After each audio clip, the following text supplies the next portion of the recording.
Welcome back to the Real Country File. I'm stood in front of a pile of barley, hoping that the price is going to go up after the price I've paid for fertiliser.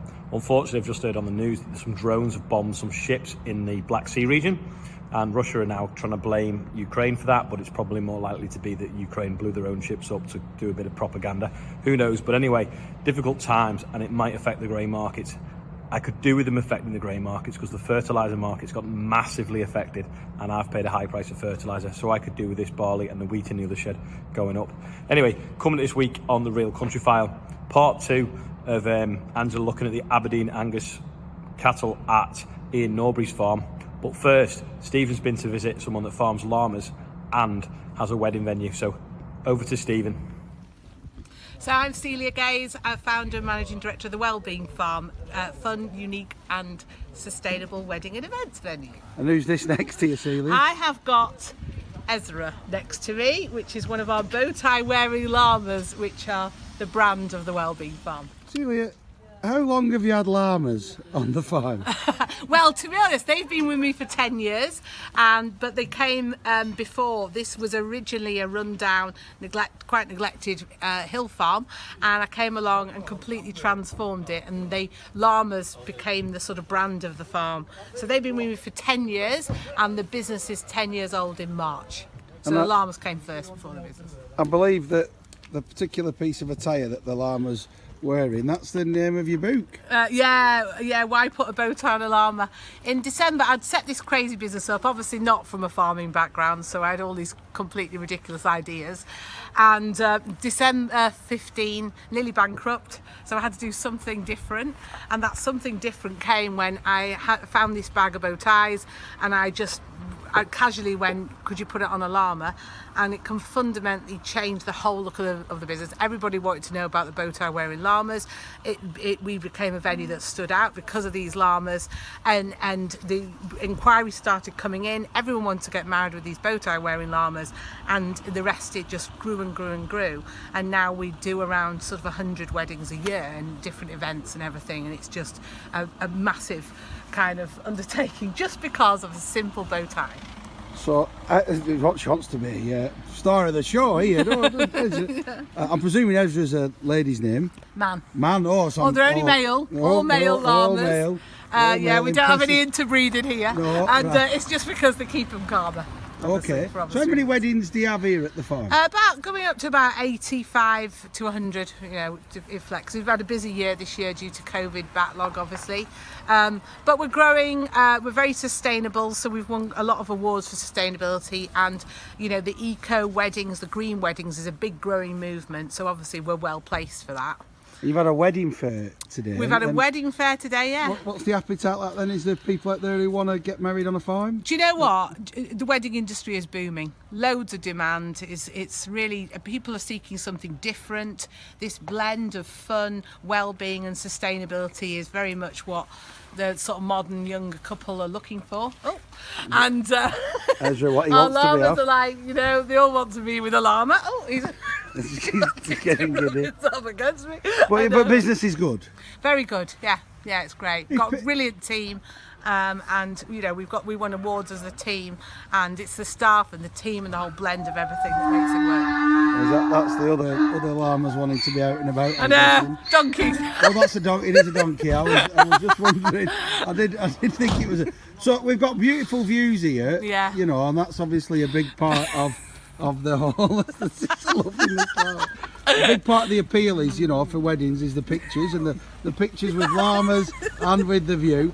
Have you got any advice for other farmers who may be watching today who think, I fancy having a go at maybe seeing if we could be a wedding venue as well? Do you know what? I made so many mistakes. I didn't know what I was doing, and I documented them all into a book, actually. Oh, right, so buy you a book. Literally a design for farmers to go, I want to do something to diversify my farm, and I literally went, this is how you do it, but just learned from my mistakes, because I literally made, I ended up in court, nearly bankrupt, nearly all sorts. There is an experience that I haven't been through. And I think at the time there was nothing that I could refer to. There was no guidance or anything. And I think, I'd have a go it's the wedding industry is booming more and more. They've got the whole farm diversification show in Birmingham every year, which features the weddings. They've got the glamping show as well. It's getting a bit frisky.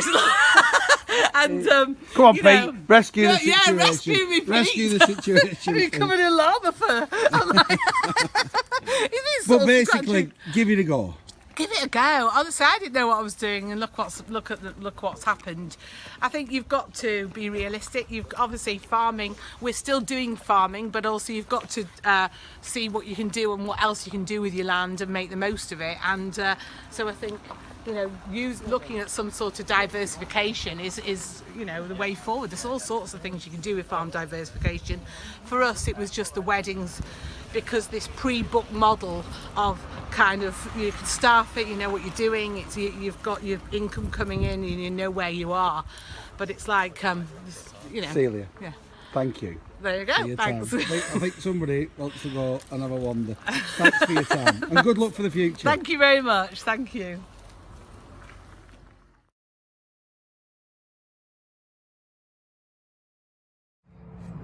Fascinating stuff. I always think that they look like some sort of like random donkey cross with giraffe llamas. Anyway, what do you think they look like? Let us know in the comments. Let's see how Angela got on in part 2, visiting Ian Norbury in Cheshire.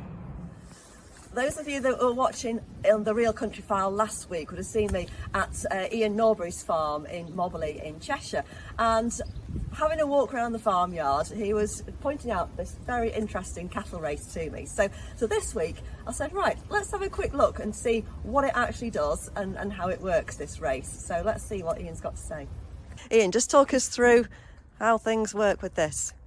So we were looking at getting a new handling system, just for safety, more safety of the people in the back pushing the cows up into the race, and the old race wasn't ideal. And then we thought if we get future opportunities to take on other places, or want to work cows a bit further away from home, we thought we'd go for a mobile setup. So I'd seen these in the past, had a few little worries about like the headlock in place, like so you have to catch everyone in a handling system like this, and that worried me a little bit. But anyway, we decided to go for it, and really love it now. It's like by far the best thing on the farm at the minute. At first we didn't get on with it great, but once the cows got used to it and we got used to it, it's amazing now. I wouldn't swap it for the world. And what do you mainly use it for? So we'll use it for anything: PD testing bulls, semen testing bulls, ringing bulls. It's just really good, really safe, even when I'm on my own a lot of the time. It's not ideal working stock on your own, but this allows it to be much safer. So basically the animals will come in through this yard here, and then they come into this crowder. So the person or the farmer's this side the gate, the cows are this side the gate. It's all round circles, so they can't put their heads in anywhere or hide. And that just basically just makes them go round. Oh, so you sort of squash them into a corner so that they've got to go through. To be dead honest, that's how the original ones were made, like that, and they were sheeted a lot higher so the cows couldn't see out and stuff. But this is the latest version one, and because they can see out, they generally want to move that way, because the cows will generally want to go back from where they've come from. So that's why it's a circle, because they think they're going to go back to where they come from. And once the raised doors are open, and because of the way the gate works on the front to catch them, it's very open, so the cows just simply can walk straight through, so they just flow through really well. So we'll put a couple of hundred cows through here in about 2 hours, and that'd be like, TB testing or something like that. Really efficient, really safe, very quiet, so it's really quiet. And then apart from the aeroplanes going across. Aeroplanes, yeah, that is one drawback of living on the end of Manchester Airport runway. But for us, a big thing is that these sides all fold in. So once we've weaned our cows, obviously we'll have groups of small calves. So we can alter the size of the alleyway to fold it in. So then when the calves go in, they're not pushing past each other. They can't turn around and hurt themselves. So it's much safer for them, safer for us. And that's the whole alleyway that squeezes in, including the crush. Access on it's amazing for vets getting in and out or needing to do stuff. These all open out like really easy. And you just literally any way you want to work anything. And like I say, just so quiet. The whole side of this will open in one if you want, or two if you want. So if we had a calving time, we had calves that aren't suckling for whatever reason, then we can put a cow in here. We can bring the calf into here to suckle on her, and it's really safe for us. The cow can't get out, the calf's safer, we're safer. TB testing, we've got really good access to the neck area here for TB testing. So yeah, good investment overall. Quiet. The headlock and everything on it, there's no levers to unlock anything. It's just everything's up and down, really simple and straightforward. And it will squeeze, so this is obviously quite wide at the minute. So we put bulls through the other day, semen testing bulls, but we can just narrow it down really quick and easy for putting calves through. Or it's surprising if you have an animal that's getting a little bit upset because it's been restrained and you're trying to do something with it. If you just squeeze these sides in gently on it, it's surprising how much harm it makes them. So instead of calling it a cattle crush, so a lot of people call a race handling system a cattle crush, so someone for the general public, they obviously think you're going to put something in there, you're going to crush it. So we like to call it a cow cuddler. So we put them in and just squeeze it lightly on them. Yeah, the doors are really good. The doors are just so easy to open, so the cows just flow through. They're so quiet, there's no banging, they're easy. And then you can operate the head from here. So we open the door, the next one comes through, because it can walk straight through. Close the door behind it, and then squeeze its head. That's it. It's also got a weigh tray on it, so we weigh animals quite a lot, because that means we can see if they're performing, see if we're directing the right forage at them, or if we're buying feed in, if that's doing what it should be doing, and also pick up on any issues that might be if animals aren't performing the way they should be. That means it might provoke us to look into why they're not doing that, if everything else is right, and just a really good bit of kit. So thanks very much, Ian. It's been really interesting walking around your farm and learning more about the bulls and what it is that you're doing. I know I've seen you in the past that you've won various awards. Is it Farmers Weekly runner-up or something? And so we came runner-up in the Farmers Weekly two years on a run. Okay. And then we came second in the Farmers Guardian in 2019. Do a lot of local competitions as well, like Cheshire Farmers competition, and we do really well in that too. And the main principle of entering most of them is because the young staff member we've got is trying to build a brand for ourselves as well, for adding value to our end product, but also for creating opportunities for him going forward in his farming career. So he's not from a farming background, so hopefully that creates opportunities to send him to the best places for him to further his learning or get better opportunities. That's it, because very often in farming you can do the best job in the world, but sometimes nobody knows about it. Exactly. So it's such a really motivational thing to actually get a pat on the back from an external body. So if you think that you've seen Ian before, then it might have been because he's in all sorts of press or social media for winning all kinds of things. So let's look out for him in the future and see what that holds as well.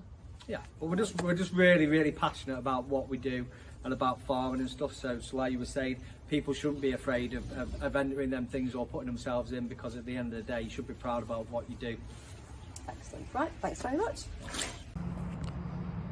Thanks for that, Angela. Anyway, 15 mil of rain we've had this week. Very damp week. We had a really nice day beginning of the week, but we then got rain in the afternoon, and it's pretty much been drizzling most of the week here. What have you had? 15 mil here. So what have you had in the rest of the country? You know, has anyone had it dry all week? I know there's people still been drilling, especially on the east, well, the southeast really. Let us know in the comments what kind of week you've had. And don't forget, if you've got some interesting stories or you want us to visit, leave a comment below or get in touch with us via email and we'll try and come out and see you. And don't forget, if you've got any mishap pictures, send them in as well and we'll get them on the end of the video so everyone can have a smile about it. Thanks for watching, and I'll see you next week.